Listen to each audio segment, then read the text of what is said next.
여러분 오늘은 이제 그동안에 하던 오늘까지 이제 16번째 베드로전서 설교를 했는데 오늘 마지막으로 베드로전서 설교 말씀을 하려고 합니다.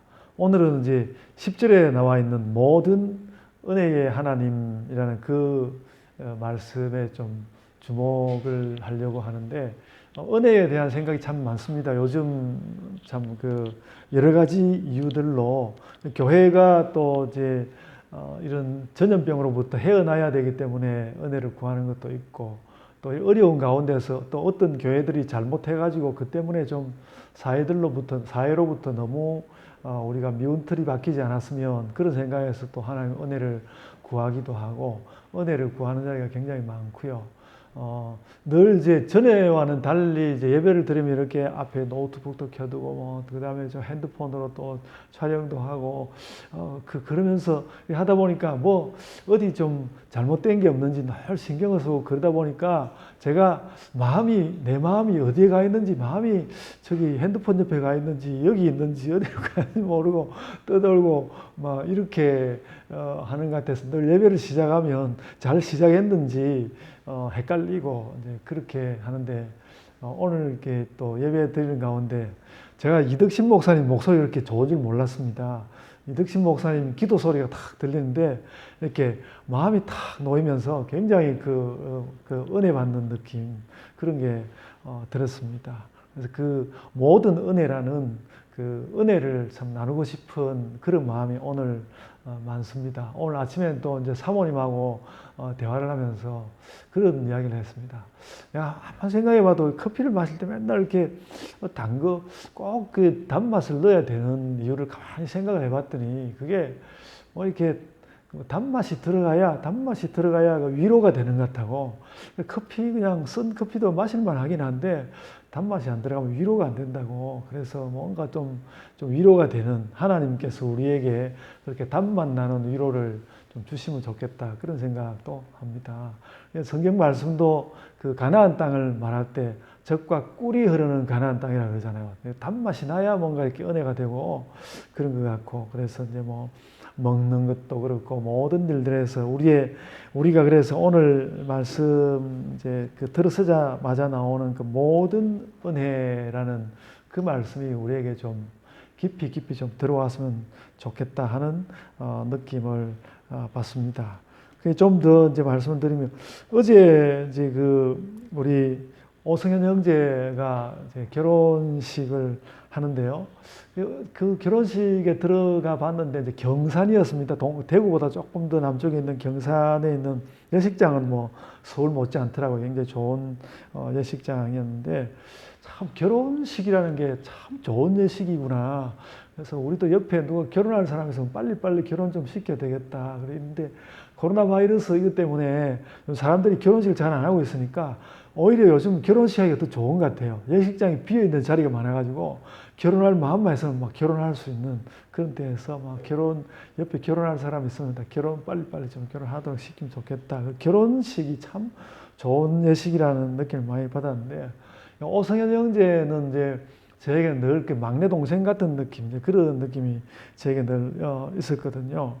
근데 이제 좀 이렇게 교회에 좋은 신자인데 결혼이 성사가 잘 되지 않아서 늘 좀 아쉬운 마음 이런 거 있다가 결혼식에 가서 보니까 참 이렇게 예식장에서 딱 이렇게 한 여성의 이제 남편이 될 것을 마음 가운데 생각하면서 딱 이렇게 서가지고 있는데 참 당당해 보이고 참 좋더라고요. 참 서 있는 모습이 저에게 굉장히 그렇게 은혜가 되었습니다. 신부도 굉장히 아름다웠고요. 그래서 이제 거기에 들려 나오는 음악이라든지 찬송이 아니어도 거기 나오는 음악이라든지 또 사람들 서로 나누는 인사말이라든지 그리고 참 결혼식에 좋은 예식에 비해서 이제 목사님의 설교가 좀 어정쩡하긴 했는데 차라리 내가 했으면 더 잘할 텐데 그런 생각을 하면서 그러는데 그래도 이제 그런 좀 어정쩡해 보이는 그런 설교까지도 우리에게 은혜가 되면서 참 그 결혼식이라는 것이 참 좋은 예식이라는 느낌을 많이 받았습니다. 그러면서 이제 특별히 어제 이제 오성현 형제를 바라보면서 누구보다도 그 오성현 형제에게 그 사람에게 그 신랑에게 이 결혼식이라는 것이 정말 모든 은혜구나. 제가 그런 걸 느꼈습니다. 모든 은혜라는 말을 이제 한 주간 내내 생각을 하는데, 결혼식 때 저 신랑에게는 이 결혼식 자체가 모든 은혜라고 말할 만하구나. 그런 느낌을 받았습니다. 근데 여러분, 원래 예배가 원래 그런 뜻을 가지고 있습니다. 예배가 원래 그런 뜻을 가지고 있습니다. 예배는 늘, 예수 그리스도의 구원을 요약적으로 나타내는 그런 예식이고요. 신랑이신 예수님과 신부인 우리 그 신자들 사이의 결혼식이거든요.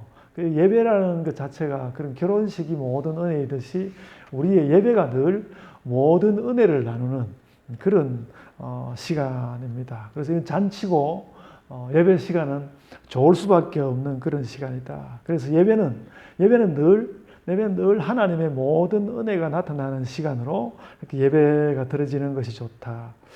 그래서 여러분, 우리 교회 예배가 늘 그랬으면 좋겠고요. 늘 그랬으면 좋겠고, 또 잘 드리고 싶습니다. 잘 드리고 싶습니다. 그래서 좀 더 신나게 노래하고, 저는 이렇게 박자가 왜 이렇게 잘 안 맞춰질까 그렇게 느낌이 들고, 그러다 보면 또 이제 소리도 놓치고 그러는데, 하여간 좀 더 신나게 노래하고 싶고, 또 좀 더 거침없이 즐겁게 설교도 좀 더 즐겁게 거침없이 이렇게 설교하고 싶고, 그리고 이제 여러분 그 표정의 어떤 기쁨, 그 눈빛, 그리고 얼굴빛, 모든 몸 매무새에서 어떤 기쁨이 이렇게 솟아나오고 말입니다.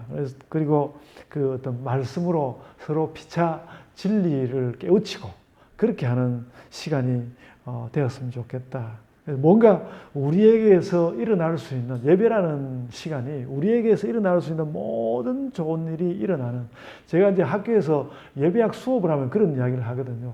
기독교인은 원래 예배에서 할 수 있는 행동을 하는 것이고 예배에서 할 수 없는 행동은 원래 안 하는 겁니다. 뭐 그런 이야기하고 있는데, 예배에서 우리가 할 수 있는 모든 좋은 일들이 나타나고 모든 좋은 기쁨들을 예배 시간에 나누고 그렇게 했으면 좋겠습니다. 예배는 그렇게 하나님의 모든 은혜가 나타나는 시간입니다. 이 이야기를 이제 그 모든 은혜에 관한 이야기를 조금 더 해보려고 하는데, 사실 이게 모든 은혜라고 하고 우리가 이렇게 세상을 이렇게 생각해 보면 누구보다도 어머니 생각이 많이 나죠. 어머니 생각이 많이 납니다. 그 모든 은혜라는 면에서 굉장히 그 견고한 자세를 가진 분들이 누군가 하면 이 땅에 살아가는 엄마들입니다. 어머니들이 참 그 모든 은혜라는 면에서 굉장히 견고한 자세를 가지고 있는데요. 그 뭔가 하면 엄마들이 이래요. 엄마들이 내 자식이 잘 되는 것이면 그게 나의 모든 것이다. 저는 그 잘 모르겠어요. 저는 잘 모르겠는데 저희 어머니가 하시는 걸 보면 그런 거예요. 우리 어머니 느낌이 그렇구나. 내 자식에게 좋은 것이면 그냥 다 좋은 것이고 내 자식에게 일어나는 그게 모든 것이라는 생각을, 그럼 뭐 누가 시킨 것도 아니고 가지기 위해서 노력한 것도 아닌데 그냥 그렇게 엄마들한테 돼 있는 거예요. 그런 것을 본다는 말이죠. 그래서 제가 이제 설교를 하면서 이게 신학적이지 않은 말을 함부로 해도 될까 싶은 생각이 드는데, 그래도요, 제가 어떤 생각이 드는가 하면, 제가 이 세상에서 우리 요즘 텔레비전 보면 요즘 그 법무부에 다툼이 심하지 않습니까? 추미애 장관과 또 윤석열 검찰총장이 나와서 두 사람이 얼마나 그 태도가 견고합니까? 그런 스스로들을 견고하게 드러내려고 하는 그런 자세들이 많이 있지만, 그런 수많은 견고함보다도 엄마들이 내 자식은 나의 모든 것이야, 그 자세처럼 견고한 것이 어디 있을까? 그렇게 생각할 만큼 그 모든 것을 엄마들은 자녀들에게서 모든 것을 보는 것 같습니다. 그래서 우리의 믿음이 엄마들의 이런 것만큼만 도달이 된다면 일단 좀 상당히 성공적이지 않을까, 그렇게 생각할 만큼 엄마들의 자세가 그렇습니다. 그래서 모든 엄마들이 다 똑같이 그렇지는 않겠습니다만은 어머니에게 자식이 그렇게 중요하고요. 내 자식이 잘 된다면 그게 모든 은혜지. 엄마들이 그런 자세가 너무 분명한 거예요. 내 자식이 잘 되면 저희 장모님도 제가 처음 결혼했을 때 저는 이제 저희 장모님이 저를 큰딸한테 잘해주는지 늘 좀 의심스러워하고 좀 그러시는 것 같아서 제가 좀 걱정스럽고 그랬는데 근데 저한테 하는 거하고 당신의 아들한테 하는 거 너무너무 다른 거예요. 너무 달라. 그래, 당신의 아들한테 하는 거 딱 보면, 엄마구나. 그런 느낌을 이렇게 받았습니다. 내 자식이 잘 된다면 그게 모든 은혜지. 그러니까 어떻게 저렇게 안 배워도 엄마한테 저렇게 잘할까. 그런 느낌 받았죠. 그래서 역으로 우리는 그런 어머니들의 그런 모습에서 모든 은혜가 저런 거구나. 그러니까 이해할 수 있게 된다는 것이죠. 이해할 수 있다. 그래서 모든 은혜라는 말이 좀 이해가 잘 안 된다면 일단은 구체적으로 엄마들의 모습을 생각하면 우리는 알 수 있습니다. 여러분, 그리고 좀 이제 엄마들 이야기에 좀, 곁다리를 붙어서 아빠 이야기도 조금 해보면 아빠들도 실은 그런 마음이 많거든요.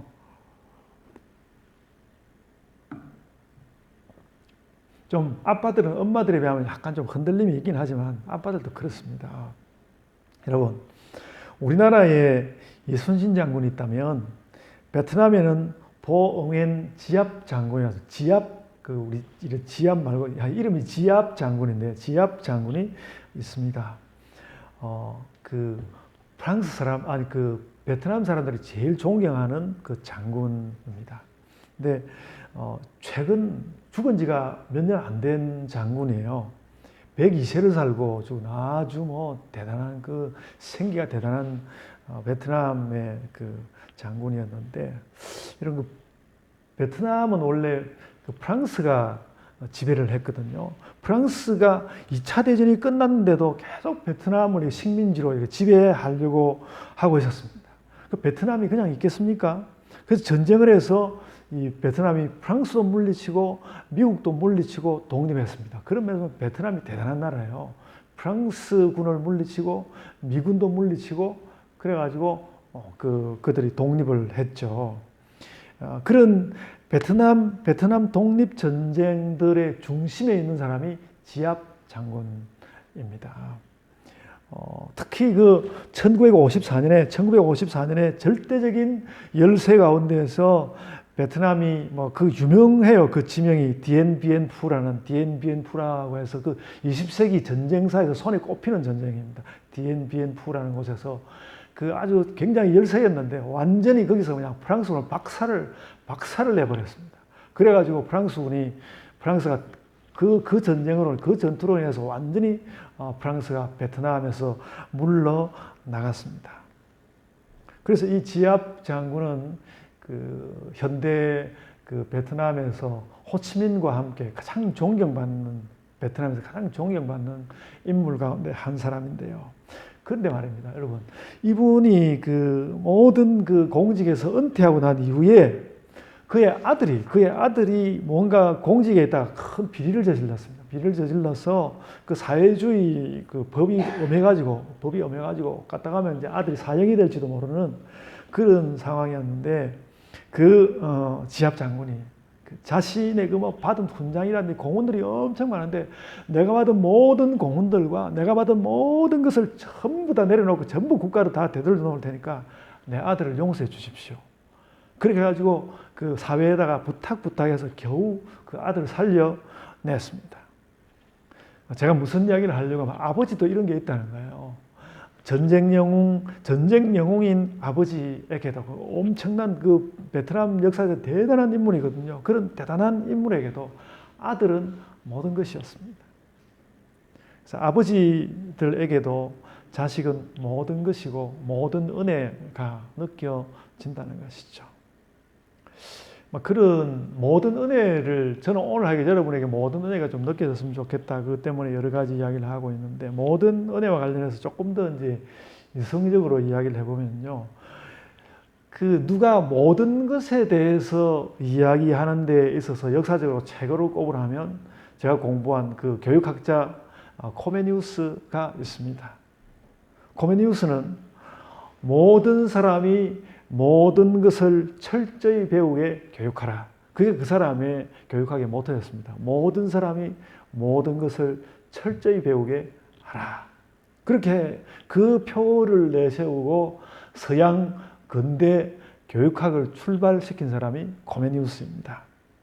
근데 그분은 독일 옆에 있는 체코의 목사님이었습니다. 목사님이었는데, 그건 특히 이제 성경에서 믿음, 소망, 사랑의 삶을 잘 배워야 된다. 전에 우리 정일웅 총장님 오셔서 설교하지 않았습니까? 그거 가르쳤거든요. 그런데 그런 믿음, 소망, 사랑을 가르치는 그런 교육이 제대로 되어서 행복한 세상이 되려고 하면 교육이 어떻게 되어야 하는가? 모든 사람이 모든 것을 철저히 배워야 된다. 그래야 세상이 그렇게 믿음, 소망, 사랑으로 잘 살아가는 세상이 될 것이다. 그렇게 가르쳤습니다.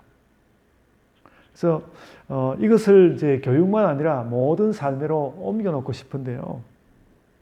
그래서 모든 사람이 모든 것에서 철저히 복되게 하라. 이러면 하나님 은혜가 오지 않겠습니까? 모든 은혜가 되지 않겠습니까? 모든 사람이 모든 것에서 철저히 복되게 하라. 나만 복된 것이 아니고 모든 사람이 모든 것에서 복되게. 저는 그런 것이 이제 이 모든 은혜의 정신이라고 생각합니다. 요즘 아직 살아있는 학자인데 미국 트리니티 신학대학교의 조슈아 지프라는 교수가 환대와 구원이라는 책을 썼습니다. 환대와 구원이라는 책을 썼는데요. 그는 이 책에서 하나님의 은혜는, 하나님의 구원은, 하나님의 은혜는 하나님이 사람에게 베푸시는 환대라고 표현했습니다. 하나님의 은혜는 하나님이 우리에게 베푸는 환대다. 하나님께서 우리에게 은혜를 베푸시는 것은 하나님께서 우리에게 환대를 베푸시는 거다. 그렇게 표현을 했습니다. 하나님이, 그러니까 환대라는 건 뭔가 하면 그 하나님이 우리를 환대한다는 건 딴 게 아니고 하나님이 우리를 환영해가지고 우리를 환영하면서 환대라는 것이 환영하면서 대접한다는 말 아닙니까? 하나님 은혜도 하나님 구원도 하나님께서 우리를 환영하고 대접한다는 그런 말이라는 것이죠. 그래서 하나님께서 나를 환영하면서 베풀어 주시는 것. 하나님이 나를 너 왔니? 하고 이렇게 하나님께서 우리를 환영하시면서 베풀어 주시는 그런 것이 하나님의 모든 은혜라는 것입니다. 하나님의 모든 은혜. 그리고 우리는 당연히 이제 나 자신만 대접받는 것이 아니라 아까 이야기했던 내 자식이, 그죠? 우리는 내가 대접받는 것보다도 내 자식이 대접받는 게 더 중요하잖아요. 내 자식이 대접받고, 그리고 좀 지각이 있는 사람이라면 나와 관계가 있는 모든 사람들이 하나님께로부터 환대받는 것을 우리는 원하죠. 그리고 한 걸음 더 나가면 세상 모든 사람이 그렇게 되기를 우리가 바라는 거죠. 그게 이제 말하자면 하나님의 모든 은혜가 이 땅에 충만하게 되는 것이죠. 우리 그런 거, 그러니까 베드로 사도가 지금 베드로전서를 닫으려고 하면서 우리에게 그런 하나님의 은혜를 말하려고 하는데 모든 은혜의 하나님이라고 말할 때 그런 뜻이 다 스며 들어가 있다는 것입니다. 그래서 저는 그것이 모든 은혜다. 그렇게 이제 오늘 말씀을 정리하게 되었고요. 그래서 말만 뭐 이렇게 할 수가 없다. 그렇게 생각되고 그래서 제가 지난주부터 이렇게 환대 이야기를 하고 있는데 제가 한 열흘 좀 전에 이제 그 UN 난민기구의 우리 교회, 예본교회 이름으로 그동안에 이제 띄엄띄엄 이렇게 후원을 하다가 정기 후원 약속을 했습니다. 그래서 했고요. 개인이 아니고 단체일 때에는 이제 뭐 자동이체 위임장, 뭐 고유번호증 4번, 고유번호증 4번 뭐 이런 걸 보내라 그래서 그런 것도 제가 다 보냈습니다. 이걸 뭐 이렇게 교회 이름을 하는 건 제 돈 아끼고 교회 재정을 사용하려고 그런 것이 아니라 교회의 이름으로 꼭 하고 싶었습니다. 교회 이름으로 우리가 작지만 우리가 또 다른 사람으로 도움을 받는 게 너무 많기 때문에 그런 데로 펑펑 쓸 수도 없고 사실 그런 입장이 그런데 그래도 우리 교회 이름으로 뭔가 세상 사람들과 모든 은혜를 나누는 걸 하고 싶어서 그런 것을 했습니다. 그래서 이제 교회 계좌에서 다달이 이제 소액의 후원금이 이렇게 나갈 것입니다. 그래서 여러분, 우리 교회의 UN 난민기구 후원은 하나님의 모든 은혜가 세상을 환대하기를 바라는 우리 교회의 기도입니다. 여러분, 우리는 이렇게 하나님의 모든 은혜 가운데서 산다는 말이죠. 베드로 사도가 그 이야기 더 많은 말씀을 하고 난 뒤에 나도 그런 모든 은혜를 받고 있고 근데 너희도 그런 모든 은혜를 받기를 원하고 또 선교하게 되면 선교받는 그 사람들에게도 이런 하나님의 모든 은혜가 다 펼쳐지기를 원한다. 그런 말씀을 한 것입니다. 그리고 이제 베드로 사도는 오늘 그 본문 10절에서 그런 하나님의 모든 은혜, 모든 은혜의 하나님의 그 은혜가 우리에게 들어오게 되면 우리에게 네 가지 현상이 일어난다고 그 10절 하반절에 그걸 적어 두었습니다. 이게 뭐 신학적으로 일반화되지는 않았지만 제가 이 말씀을 좀 생각해 보려고 하는데요. 뭐라고 말했는가 하면 10절, 여러분 그 본문 한번 보십시오. 10절 하반절 보면 그렇게 적어 놨습니다. 먼저 첫째로 온전하게 하시고, 둘째로 굳건하게 하시고, 셋째로 강하게 하시며, 넷째로 틀을 견고하게 하신다. 그렇게 적어 두었습니다. 모든 은혜는 우리의 모든 일에 은혜를 주신다는 말씀인데 베드로 사도는 특히 은혜를 이렇게 네 가지 현상으로 요약을 해 두었단 말이죠. 우리는 하나님의 모든 은혜를 받아서 여러분에게 지금 느껴지는 대로 한번 느껴보십시오. 하나님의 모든 은혜를 받으면 우리가 온전하게 되고 굳건하게 되고 강하게 되고 터가 견고하게 된다.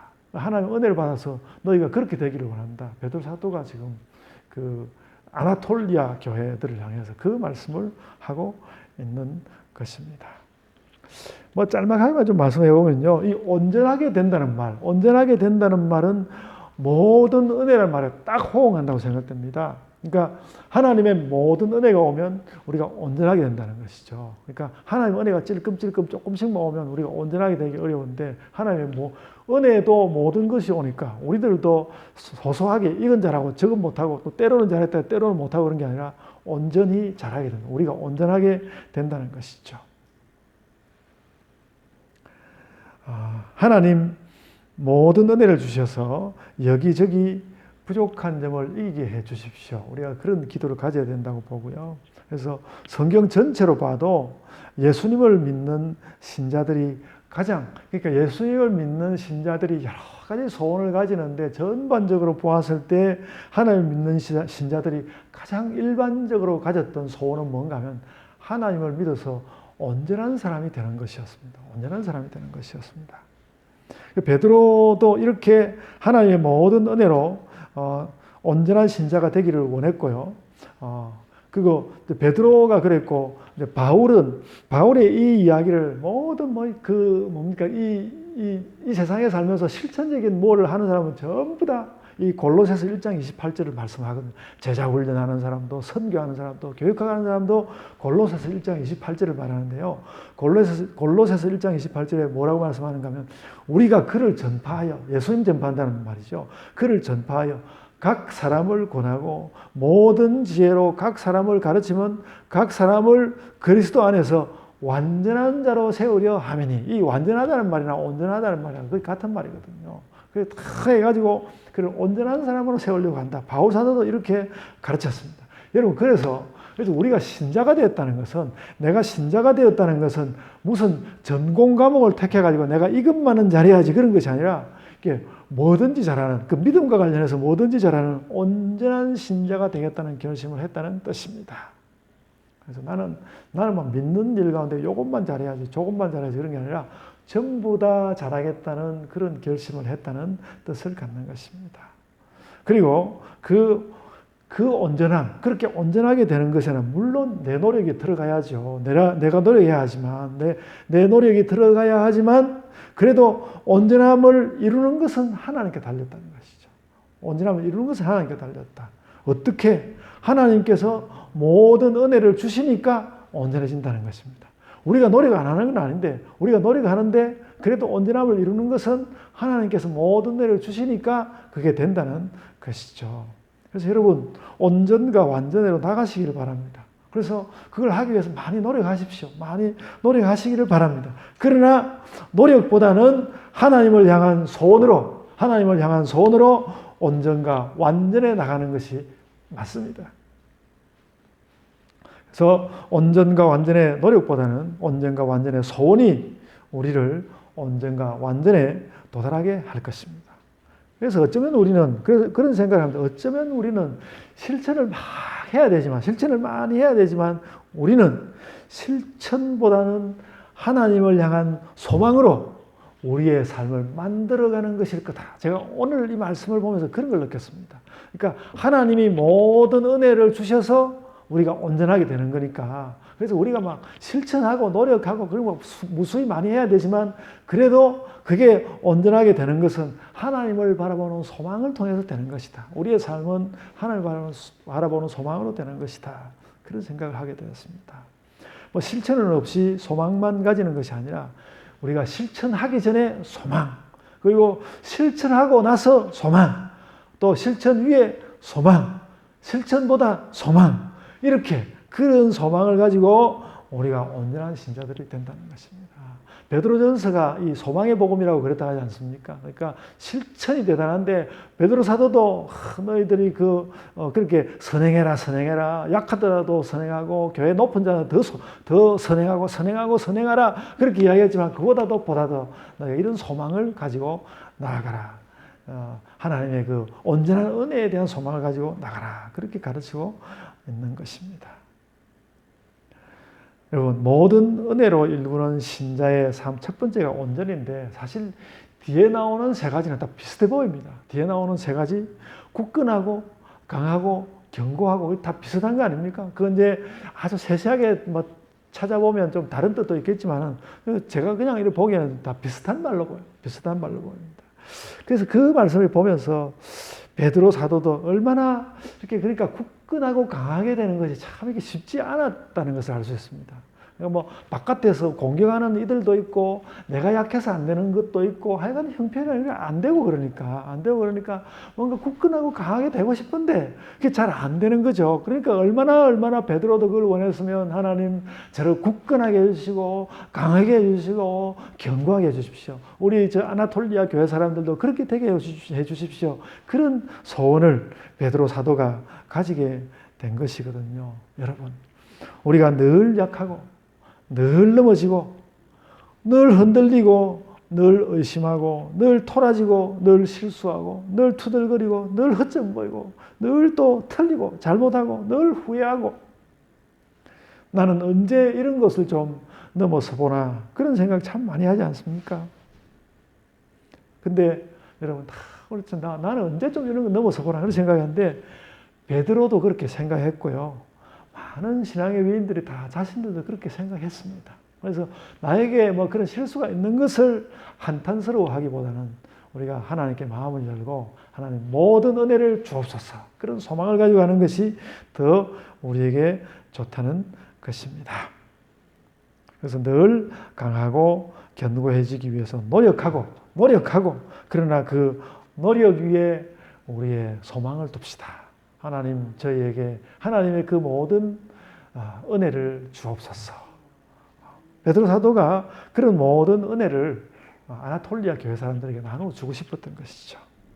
그래서 오늘 본문은 딱히 그렇게 실천 위의 소망이라고 말하지 않는 것 같지만 그런 뜻을 이렇게 품고 있습니다. 여러분, 그 온전하고 굳건하고 강하고 견고하게 한다는 말들 다 그 앞에 나온 말이 아닌데 친히라는 말이 나옵니다. 그 본문 10절 한번 보십시오. 10절 딱 보면 모든 은혜의 하나님 곧 그리스도 안에서 너희를 부르서 자기의 영원한 영광에 들어가게 하시니가 잠깐 고난을 당한 너희를 친히 이게 하나님께서 직접 하셔야 된다는 것이죠. 친히 이런 말을 하지 않습니까? 하나님께서 친히 우리를 온전하게 하고 우리를 굳건하게 하고 우리를 강하게 하고 또 우리를 우리의 틀을 견고하게 한다. 그렇게 말하였습니다. 내가 온전해지는 건 내가 온전해지는 일인데 하나님께서 친히 그렇게 되도록 하신다. 강하고 견고해지는 것을 내가 노력해서 하기보다는 하나님께서 친히 그렇게 하신다.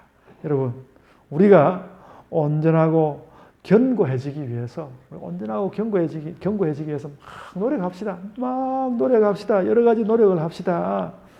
그런데 그보다도 더 하나님께서 친히 나에게 오셔서 저를 그렇게 좀 만들어 주십시오. 주님, 오늘은 제가 좀 잘 못 살았는데 주님, 내일은 정말 친히 오셔가지고 저를 만져주시고 저를 좀 새롭게 하셔서 좀 정말 저로 하여금 좀 강하고 견고한 자가 되게 하소서. 그런 기도를 우리가 모두 가집시다.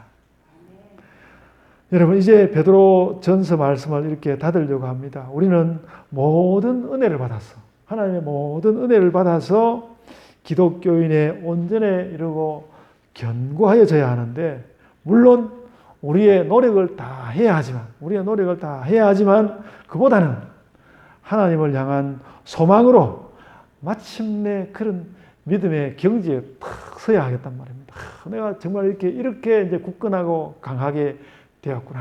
그런 자리에 서야 되는데, 하나님께서 친히 하나님의 은혜로 그렇게 되게 해 주옵소서. 그 기도를 우리 온 예본교회가 가지고 나아갑시다. 아멘. 제가 기도하겠습니다. 주님, 은혜 주심을 감사드립니다. 저희가 베드로의 이 베드로전서를 보면서 참 베드로 사도가 그 아나톨리아 교회를 향하여서 또 오늘날 저희들에게 이르기까지 하나님의 말씀을 전해주려고 노력하였는데, 주님, 이 많은 말씀들의 끝에서 참 정말 우리가 잘하고 싶은 그 강하고 굳건해지고 온전하고 하고 싶은 이런 많은 것들이 있어도, 주님, 이것이 또 그것을 위해서 우리가 많은 노력을 한다 할지라도 하나님의 모든 은혜가 있어야만 이것이 정말로 되는 것이라는 것 저희들이 깨닫습니다. 주님, 거기에 대한 그 하나님의 모든 은혜에 대한 우리의 한없는 소원을 가지고 매일매일을 걸어가며 그러는 가운데 우리의 노력을 쏟고 또 쏟아서 하나님께서 이렇게 살아가라고 하신 우리의 모든 선교의 일과 우리의 모든 선행의 일과 우리 자신을 돌보며 교회를 세워가는 그런 모든 일들에서